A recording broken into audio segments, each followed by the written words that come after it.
ụmụnne m na ụmụnna m ele ụtọ nọrọ n'ọhụkwerechi ọnwa nọ nwaanyị mba nnọọ awụchasịala m eye achọọ m igbo oge ọnụ ụmụnne m bushara m vidio n'ihi na ọ dị mkpa uche onye adịghị njọ biko anụ m otu nwanne anyị nwoke akpọ m na fon si nwaanyị mba nnọọ mzi ya sọ gbajuola n'obi na iwe nọ nọ ma na o jupụtara ya obi na nwaanyị mba nnọọ n'otu o sherere ya ugbu a na obi na ọ gbawala ya na mmara ihe m ga-agwa otu nne m na m gwatodele na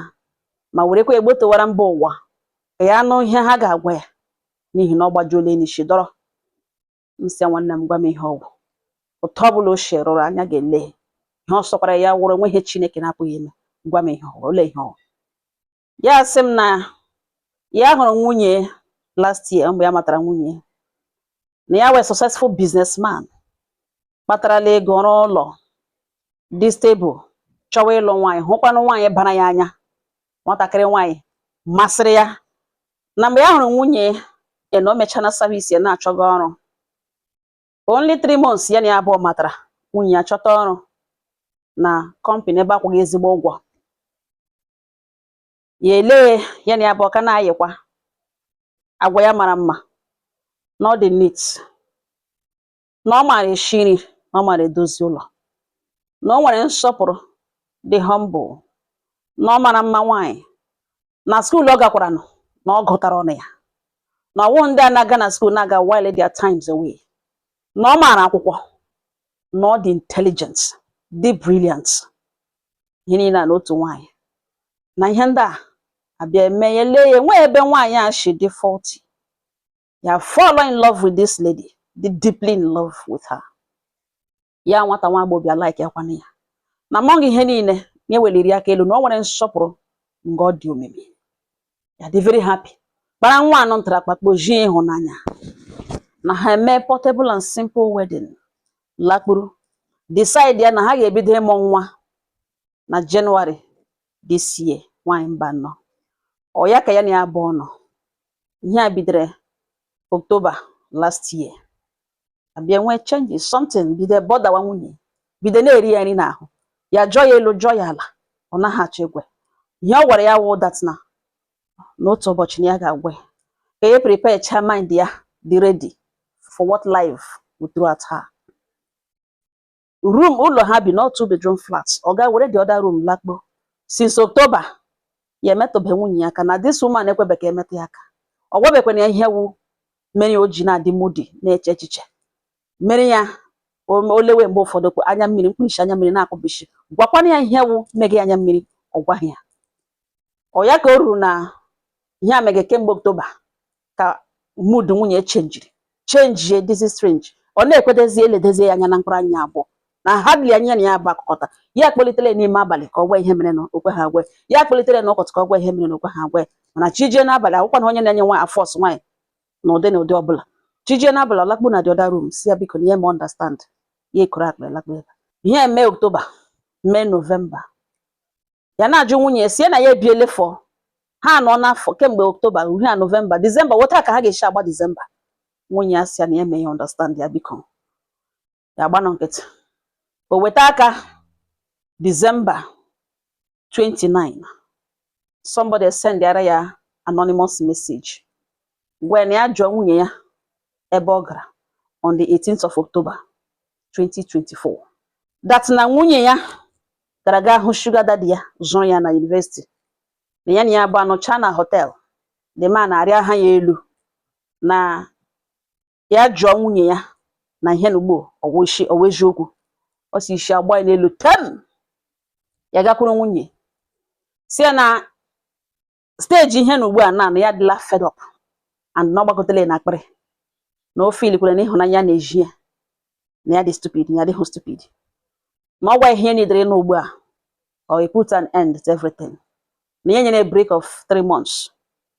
na ya gbalịala na ya gwa ihe niile nọ onye ka ọ gara ga hụ n'October 18th of October ọwụ onye ụda sugar daddy asụzụ ya na school ọwụ onye nwunye ya adịghị surprise olelita anya elu lee kpughe ige n'akwa bido gwawazie ya that na all this sugar daddy pikiri ya ma ọ matara ya mgbe ya nọ na secondary school na ọ ya lere WAEC na ọkwa this man ka ya ma all her life No kwa this same man zụrụ ya na university. No this same man wụ na ihe riri n'ụlọ ha. No this same man wụ na ya gara school. No kwa this same man wụ na ihe ọbụla nwaanyị na-achọ na provide ya na. Mana the man ji nwaanyị chi ụmụ na-achọ ịlụ ya as second wife. Na from the day one mgbe ya nọ secondary school ọ na-ekwu okwu na ya chọrọ ịlụ ya ka e jidekwara that time na-asịkwa no na ya agaghị alụ ya na ụta ka nshi megide. Then mgbe ya na ya abụọ matara ya likiri ya fall in love with him ya wụ ya onwe kwugo okwu n'ugbo ya na ya abụọ bịa dịwa na mma ya chọpụta na ọ wụ dream man ya. Chukwu emebere throughout the period of time ya na ya abụọ matara na ha yiri for some months before marriage enweji ha lụọ na the man mere travel ọnụhụ na Nigeria ya were ohere ahụ ọ nọ nọsọ ebe Chineke programụrụ ihe ọfụma ọ wụrụ mgbe o mere travel ka ya matara ya. Throughout the period of time ya matara ya dị serious na relationship ha before mara within months ha lụọ na ya ka this man lọtara kpọọ ya na phone ya gwa ya na ya alụọla di na ya dị very very sorry na di ya bịarale ya lụọ di na ya wụ nwaanyị ya chọkwara na ịmụ nwa nke ya ga-enwekwa n'obi nke ya. The man na-asa akụkọ na ọ bụrụ na ya likiri di ya lụga na ya bịa ka ya na ya bụ ayọ n'ọnya ka ya mara ebe ya kwụ or else ya elecha anya ọnwa o ji ego ọ wee big man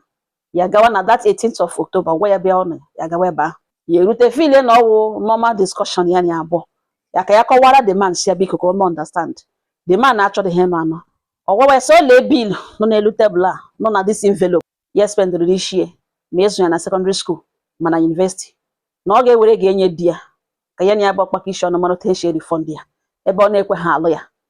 na ya agaghị agbaracha aka just like that. Ya try area the man si ya less na ya ga-apụta from that marriage divorce ebe alụọ ya no the only way out or else na ha kwụọ ya that money nọ na that envelope. Ya so okay na nsogbu anọ ka ya gana reason ya weta di ya wee envelope unu ntara ya were ka ya pụọ ọ rush ya gbashi ụzọ kwa ya na bed na ọ wụta ka o shiri have all his way by force. Now somebody na ede mbụ emere nwe ihe dị otu ahụ so ya hụtaghị ya na force na ihe ahụ tụrụ na we frustrated human being. Ya elecha ya sị na ka elene maka ọgụ na ka amụrụ ya ihe niile awọ settlement ya lawara onwe mana still ọka na-akpọ na-esendịrị ya meseji na mgbe ọ ji akpọ mgbe ọ targetịrị ya nọ na ụlọ ọrụ ya ọ mgbe ọ na-eji akpọ na ihe mere kemgbe 18th ya were room ya na-echọ opportunity ya ga-eji kọrọ ya prepare her mind for whatever decision ya ga-etake. No ihe mere na ya dị very very sorry. Ọ sị ya na-elele nwunye ya ji ego elu ele na nwaanyị mba na ọ wee ebe okwu nọ na ihe eji gbakwute m na mbiko na ya ma what to do in this case na ihe nwaanyị ya hụrụ n'anya hụfee ya ofe hụ ya hụbiga ya oke na nwaanyị mba nọ na ya nweghị mixed feelings na ya like hụta ihe feeling n'ihi na ya hụrụ this woman n'anya too much. Okwu ekwele kwucha m sị ya nwanne m nwoke ya sị mgbe i bidoro ikwu okwu akwa ichetara otu isi bido esi m gwanụ ihe m ga-agwa otu nne m ese ka m gwanụ ihe m ga-agwa otu nne m. Nwunye ahụ hụrụ n'anya too much ọ hụrụ n'anya hụbiga oke and let me tell you gị buru ya gaa n'elu buru ya gaa n'ala ọ bụrụ na ọ wụghị nwunye nwewo that anonymous send that message ebe m kwuru okwu wepụ maka n'okwu ọ maghị otu o si agwa ọ ga-eledeli anya n'anya gwa ihe ebe ọ gwala ṅụ through anonymous gee ntị m agwa o nwere respect ihe anyị so nwere o nwere respect o nwere nga ọ dị obeme. Ụfọdụ ụmụ nwaanyị ga-emecha ya na-akwanya danda ha lọtakwa gị rigoro ha elu ụfọdụ ga-emecha ya merekwe na-aga even gị na this man ga na-amụ sọmụmụ ọwụ ka etesara mara onye ka e mụrụ ka ọ mụrụ ị ga na-arịkwa elu that man ga na-arịkwa ha elu n'ihi na ihe a nwoke ya na ya bụ bịara long way and the man matara mgbe ọ dị obere mana this lady nwere respect for marriage and ọ hụrụ n'anya two things. Ya ghọta that na aka ọjọọ akpala ya aka na-ekwesịghị ịkpa ya as a married woman akpala ya and from that moment ya hụta na ya dị filthy na ya adịghị neat enough for you na-prepare her mind ọma otu o si agwa and the reason o ji agwaga ihe ugbu a na-awụ ka ị nwee ike take your final decision now ị dịla involved my brother. Ihe ị ga-eme wụ ị ga-summon that man ọ dị possible involve police ka amagoro okwu ọnụ that man ka ọ hapụ imefu ndụ ṅụ because obi that man atakọrọ n'ebe your wife nọ ka ọ hapụ ime affect so you have to involve police ka ọ dị aware na ije ya na that girl onye ọbụla dịla aware ka ọ dị aware that na ihe ya na that lady mere na anya ma onye ọbụla dị aware of it enweghị written agreement ya na that girl nwere na ọ zụcha na ọ ga-alụ ya. The girl ekweghị. Ọwụhụ force ịlụ that girl. Ọ matara nwatakịrị a na nwatakịrị and ya nwe ịbịa dewe ihe hospital n'isi that girl ka o wetara nga ka ya kwụọ ya or else ọ dịghị necessary n'ihi na o weta that bill that young girl ọ dịga ya elu all the while ya na ya bọghị ka that girl nye ya bill ọ gaghị akwụli ya ọ ga-akwụchali so enweghị onye ga-balance ibe ya. Ndị Igbo si ha aratara n'agụgụ ọkụ na-aga n'agụgụrụ ọnụ.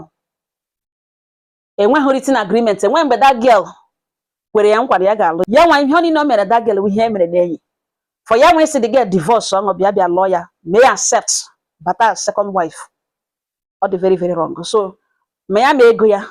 ma ihe ya ọ pụtara as a big man ị ga-eme police involve. Ọ dị possible gị mekwuo mgbe na ị dị connected to ndị nwere ọnụ mekwuo ha involve ka ha gwa ka o stay away. Gị kpọrọ nwunye nọ garịa ọ wụrụ ịkwapụ gị ihe ya kwapụ ọwụ na imegekwana ọfụma na your business gị let me step ya down ebe ahụ ọrụ ga because so nke awụrụkwa connection dị man ka o ji arụga dị ya step ya down ya join na business ka ị na-ahụ nwunye anya everyday gị na abụọ nọrọ. Ọ dị possible na akwapụ mana this big man need ka police dey involved. Ọ wụrụ ọ dị possible ya sign undertaking na enwe ihe mere that girl or di ya na ya ga-anọmize away from them. Ọ dị very very important, very very important. Agwakwana ya na enwe ihe mere ọ ihe mere that lady no ya nwa the first ọ ya nwa the suspect. Ọ ga-eme ya aghọta that anya nọ n'anya anya nọ n'aka ya nọ ya n'ụkwụ ya enwe ike megene kwanyere onwe ya ugwu. Big man ahụ amahụ went to accept reality ọhịa na ya bụ ọlụga. Now biko ọwụ na ihe ndị a mechaa gị ga cleanse ya macha ya ahụ. Your wife has to undergo some cleansing before gị ya bụ ebidokwa ihe ọnụ na-eme ya garịa ha kwa n'ụlọ ọgwụ ga-enyocha sacha ụnụ abụọ lee ihe onwe ọnụ ọfụma lecha onwe ọnụ wee ya ihe ọgwụ na ahụ sachasha system ya enwe ike after the cleansing gị nye ya clean slate n'ihi na ọwụ na ọhụụ n'anya ị gaghị amụrụ nwa n'aka. Ọ bụrụ na ọhụụ n'anya ihe n'igbo ya akọga na ị gaghị ọ mọbụla that man kwere ya onye nwa ga-enye that man kalenda mgbe ọ ga na-eji ahụ ya na you will not know mana o mere ihe ọjọọ realize ya na o mere ihe ọjọọ and o jighị obi ya mee ihe ọjọọ and o were akwụkwọ ahụ ka ọ lọtawa ka gị na ya abụọ kpọkọ isi ọnụ ka o lee ma otu ya rụga ọrụ ọ ga na-eweta gị na-eweta ihe ọ chọgawo a possible way to keep that man away from her family. Mana ịma na ike nwoke enwe mgbe ya na ike nwaanyị ha the man defeat ya mee ihe na o kwesịghị ime not like she willingly submitted herself. Ya lọtakwanụ feel remorse were ọnụ ụlọ hụta na ezuzighị ezu ọ na-eledezi anya n'anya. That is when you know that ihe niile were a very big mistake which will never repeat itself again. Ọwụ na onwe respect nwa ụjọ ọ ga na-aga ị gaghị ama ya nwoke zụrụ na invest ya nwa that man adịla too deep into her life mana the lady realized that yes na iwu di ya na ọ hụrụ n'anya ma ọ hụrụ n'anya ị gaghị ihe akọ ga na ị gaghị ama ya nwoke gị shagba ọ ga na-aga na-ele ọ ga na-aga ya na iji ya na that man aga akwa ọ ga end in a hurry. Mgbe ọbụla na-eji ego that man ọ bụ big man enweghị ụzọ ị ga-esi amata mana ọ hụrụ n'anya too much kpatara na o ji gacha ijere ụta ihe rute eme ya lọta oledoli anya n'anya ya sị na ya ga-agwa ṅụ ka ya dị prepared for whatever life will throw at her. Nye ya another chance macha ya ahụ ya ga undergo some cleansing. Ọ wụghị ime ka ọ tụrụ wepụcha obi na enwere ihe ya na the man mere mee the necessary thing. Now you are fully involved kpọọ the man na phone gwa ya na ịdịla fully involved. The only way ga-eji balance ya ma ọ zụrụ ele ka mgbe mmadụ na-azụ nwa ya mana ọ na ị megere all these things na-arị ya elu you have nothing to claim. Now she's married. Your wife needri your support ugbu a ka ị ga-enye ya support ahụ needri. Ọ hụrụ n'anya the devil you know is better than the angel you don't know. Ụfọdụ ụmụ nwaanyị nọ n'ụlọ di ha okpuru ụfọdụ ụmụ nwaanyị na ụmụ ha ihe gịrịkarịka ọwụ di ha mụrụ still ha ka nakwana na that marriage nke a ọ mụbere nwa mana ịma naanị ma how good this lady did mekweda ihe ọjọọ mana na ya eme na ihe ọjọọ stay away. So what more? I mean nobody is perfect. Wepụ obi gị ebe ahụ forge ahead with your wife. O needed your support now. Give it to her. Biko nna m ụmụnne m ọhịa m gwara ya nwekwa ihe unu ga-atụkwasị unu atụkwasị